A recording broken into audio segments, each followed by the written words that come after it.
La Journée mondiale des organisations non gouvernementales a été célébrée vendredi dernier, comme chaque 27 février, à travers le monde. En République du Congo, cette date a été marquée par des prises de parole d'acteurs de la société civile dans un contexte électoral. Plusieurs acteurs de la société civile ont saisi l'occasion pour exprimer leurs préoccupations concernant le respect des droits fondamentaux. C'est le cas de M. Antoine Tomba Tomba qui, en sa qualité de consultant auprès des ONG des droits de l'homme, a tiré la sonnette d'alarme après avoir participé à la conférence des Nations Unies pour la prévention et la répression des crimes contre l'humanité au siège des Nations Unies.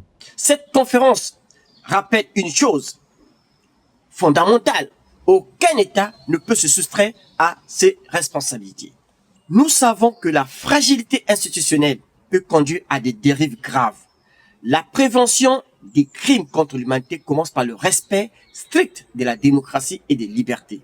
J'ai déposé un rapport alternatif concernant la situation des droits de l'homme en République du Congo. Je n'ai pas demandé une intervention. J'ai demandé que les principes démocratiques ne soient pas négociables.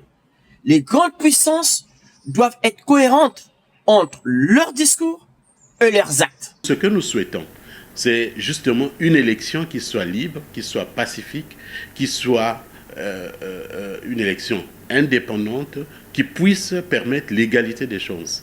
Est-ce que on pourrait envisager, on pourrait penser que la présente élection se passe dans ces conditions? Ça, tous les citoyens congolais peuvent s'interroger, sont observateurs et voient, et chacun est libre et tout de pouvoir justement se prononcer.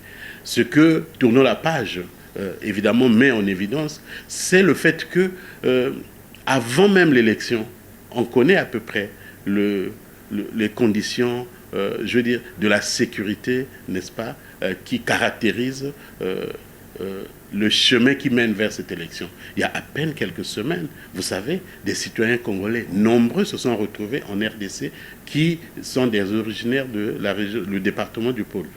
Est-ce que ces personnes-là sont intégralement revenues chez elles? Est-ce que ces personnes vont pouvoir participer au vote?